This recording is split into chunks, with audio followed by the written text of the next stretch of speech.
দক্ষিণ ত্রিপুরার শান্তিরবাজার মহকুমার অন্তর্গত লাউগাং সাহাপাড়া এলাকায় রাতের অন্ধকারে এক রাবার বাগানে ভাঙচুরের ঘটনায় চাঞ্চল্য ছড়িয়েছে।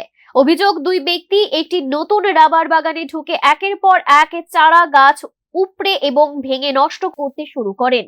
পরে স্থানীয়দের সহযোগিতায় তাদের হাতে নাতে আটক করা হয়। ক্ষতিগ্রস্ত বাগানের মালিক প্রদীপ দত্ত জানান, মাত্র 10 দিন আগে তিনি নিজের জমিতে নতুন করে রাবারে চারা রোপণ করেছিলেন।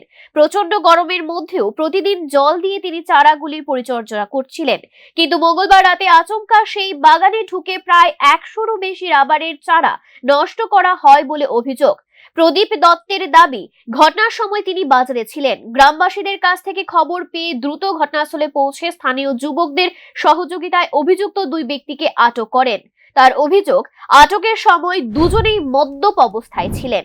দেবনাথের পোলা লিটন দেবনাথ, হ্যাঁ চুরি মিটন দেবনাথ আরেকটা পোলা লইয়া বাগানে ঢুকে গেছে। আচ্ছা, ঢুকানোর পরে আমার ইউনিয়নের অনেক পোলাবান আছে, আমার গ্রামের পোলাবান্ডি ছিল।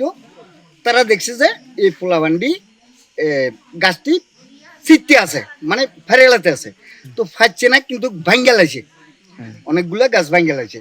তখন আমি বাজারে ছিলাম, আমারে ফোন করছে। ফোন করার সঙ্গে সঙ্গে আমি কিছু পোলাবান লইয়া বাজার তিয়া চল আমরা বাগানে কেডা ঢুকছি দেখি, আইয়া তারার বাগানে ধরছি।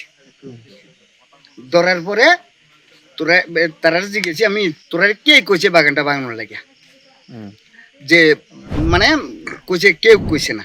স্থানীয় সূত্রে জানা গেছে, ধৃতদের মধ্যে একজনের নাম মিঠুন দেবনাথ, অপর অভিযুক্ত নাথ কলোনি এলাকার বাসিন্দা বলে জানা গেছে।